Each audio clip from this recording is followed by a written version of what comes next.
उसके बाद में मेरे मन में आई भी, जैसे अपने घरों में एक कच्चा मकान है तो महिलाएं हैं उसके होली दिवाली के दिन गोबर वगैरह से उसको लीपती पोतती, और पक्का मकान है तो उसके अपने रंग रोगन करते हैं, टूट फूट है उसको ठीक करता है। लेकिन नहरें जो अपने को 60-60, 70-70 साल से पीने का पानी दे रही थी, सिंचाई के लिए पानी दे रही थी, उनकी तरफ किसी ने ध्यान नहीं दी। उसका नुकसान ये हुआ कि जो पानी लेने की उनकी ताकत थी, क्षमता थी, वो घटती गई।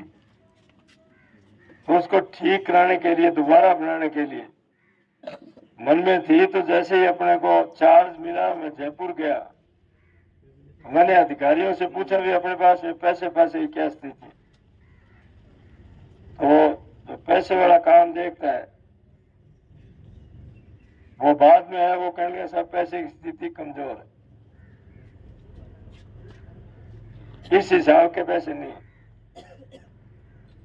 तो मैंने कहा भी मन में किया भी बढ़ने का फायदा तो जब हो जब नहरों का जीर्णोद्धार हो, इलाके को फायदा हो। तो दूसरा कोई चारा नहीं था, उसके लिए फिर वर्ल्ड बैंक से लोन लिया, काम शुरू करवाए।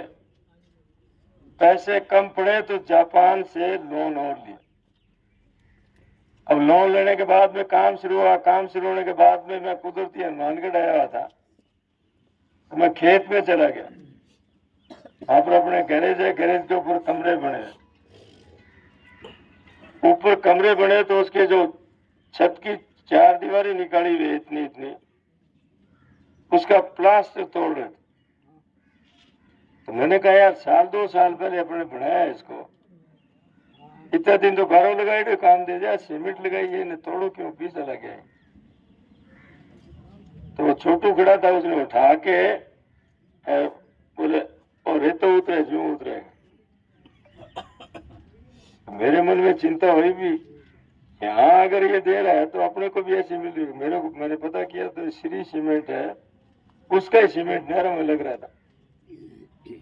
तो मैंने अपने एक्शन है मार्केटिंग बोर्ड में रिटायर हो गए साजन राम जी, उनको कहा भी सीमेंट की ताकत की जांच हो सकती है। ये बात मैं इसलिए बता रहा हूँ, थे आज ना सोचिए जाके मंत्री बन गए, रसगुल्ला खा लिया सो गयो। मैं जी की करी जी की धन बताऊं, मैंने उनको कहा कि इसकी जांच हो सकती है। बोले हो सकती है, क्या करना पड़ेगा? उन्हें चौके बना के 2-3 कंपनियों की सीमेंट के बाद में तराई करके बता देना, लेबोरेटरी में जांच हो जाए। मैंने एक्शन साहब को कहा भी रेस्ट हाउस में चौके बना के इसकी तराई करके बताना। जब जांच कराई तो सारों से नीचे आई, कौन सी जो नहरों में काम आ रही थी, श्री सीमेंट नीचे आई। तो मेरे मन में आई भी ये कमजोर सीमेंट अपने लगाएंगे तो नुकसान होगा। मैं जयपुर गया तो जो अपना जनरल चीफ है, एक तो चीफ अपना अमरजीत सिंह जी है, ये तो अलग अलग एरिया के हैं, जनरल चीफ थे, उनको बुलाया। मैंने कहा भी मैं राजस्थान में कहीं भी जाऊं और अगर ये श्री सीमेंट काम में लगाते हुए मिल गए तो मैं एक्शन के खिलाफ कार्रवाई नहीं करूंगा। वो चीफ है, अपने आप को सस्पेंड ना, उसको बंद कर दिया गया। बंद कर दिया तो एक दिन अजय पाल जी अपने साथ में थे सेक्रेटरी, वो बाहर खड़े थे, मैं अंदर बैठा था। बाहर से आया, मेरे को कहने लगे श्री सीमेंट का जनरल मैनेजर आया था। तो क्या बात हुई? और मैंने उससे पूछा तो वो कहने लगे हमारी सीमेंट बंद कर दी, मैं मंत्री जी से मिलने आया। तो वो थे के हो? और मैंने उसको कहा भाई यहीं से चला जा, अगर उसको पता चल गया तो न तेरी खैर न मेरी खैर। अब मेरे मन में आया जो तेरे तक आ सकता है तो ये तो किसी एमएलए को और मंत्री को किसी को ले जाके सीएम साहब से भी करवा सकता है। और सीएम साहब अगर कह देंगे ये सीमेंट बंद क्योंकि शुरू करो तो आप नहीं किए जा रहे, फिर करनी पड़ सकती। तो हो न हो उनको सारी स्थिति बता। मैं सीएम साहब के पास गया, थोड़ी देर बात करने के बाद मैंने कहा साहब नहरों का पुनः निर्माण करवा रहे हैं, तो उसमें जो कंपनी सीमेंट दे रही है वो घटिया क्वालिटी की, मैंने उसको बंद कर दिया। तो वो अंग्रेजी में बोली थी कि एक लाइन ही मेरे भी याद पड़ी है। बोले हैंगे, अंग्रेजी में बोले। हैंग का मतलब है बीबी ने उल्टी लटका दे। अपने गांव में कहावत है कि गूंगा काम ना बड़ी बोले भली जी तारी, चौकी बताई। अपने को तो पूरी छूट मिल गई। जब ये बात करके मैं बाहर निकल रहा था ना गेट खोल के, तो आगे अपने पीडब्ल्यूडी मंत्री खड़े थे यूनुस जी, वो मिलने के लिए आए थे। मैं बात अलग से कर रहा था तो बाहर खड़े हो। बाहर निकला तो दुआ सलाम हुई तो मेरे कहने लगे डॉक्टर साहब से बस सीमेंट बंद कर दो। तो क्या बात है? बोले वो श्री सीमेंट वाला सेठ है तुम्हारा डीट बना हुआ है, मेरे अटैक गर्ल्स कॉलेज बनाने लग रहे। तो बोले यार वो तो गलत काम कर रहे। मैं बोले मैं तो करती हूँ। अब वहां जाके इजाजत दिला दी, दूसरी शुरू कर दिया। अब इजाजत उसकी मैं ले गए, उसकी धन बता दी। अब इन नतीजों के हो कि जब चुनाव आए तो उस सेठ ने 2 करोड़ रुपए अपने खिलाफ दे के गए, 2 करोड़। और अबोर में एक अपने मित्र थे, उनके पास भी गया पर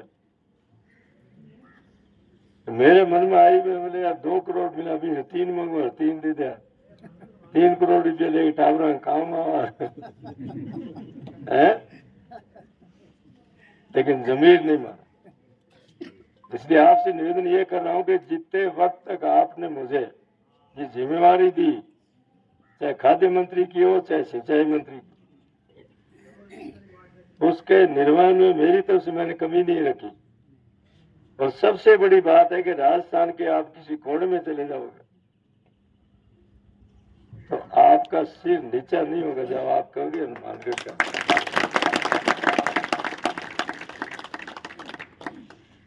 और उस दौरान भी अगर कोई छोटी मोटी गलती हुई है तो उसके लिए मैं क्षमा प्रार्थी हूं। अब आपके सामने आपका भाई, आपका बेटा अमित है, जाने आने जाने में अगर उससे कहीं बोलने में फर्क आ जाए कि नू छोड़ पहली भाषण दे रहे को, तो उसकी तरफ ध्यान नहीं देते हैं। एक एक वोट की कीमत समझ के अपने को आगे बढ़ना पड़ेगा।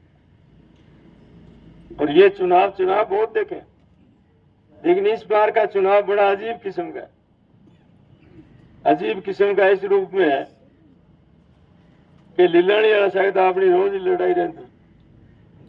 अब एक तीसरो और आ गयो, तीसरो पर तो खड़ो ही फोड़ेगा जी। वो खड़ो फोड़ेगा, वो खड़ो को नहीं होते इलाके ने फोड़ लाग जाए।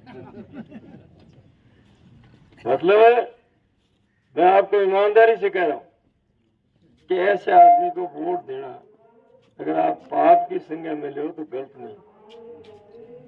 क्यों गलत नहीं है कि अभी मेरे को परसों पहले रोज वहां आपके राम से राम बैठे थे एक सरदार जी के घर, तो उनका लड़का है वो फिटिंग का काम करता है, बिजली फिटिंग करे। तो हम जब बात कर रहे थे, चाय पी रहे थे, तो हमारे पास बैठा था। सुनते सुनते उसने ये मोबाइल है ना एक बड़ी बीमारी है, ये खोल के उसने एक फोटो दिखाई। बोले फोटो है कि देखिए, भगवान देखिए के बोले कोठी बना 3 साल हो गए बनते। वो जो मैं बैठा छेड़ी बाणी वाली बात, बोले वो पानी है भी बैठो, सीमेंट आवे, बजरी आवे, ईंट आवे, सीरियो है। मना बताओ कि मेरा इतनी कमजोरी आ जाए, मैं अगले सामने बोलूं क्या बोलूं?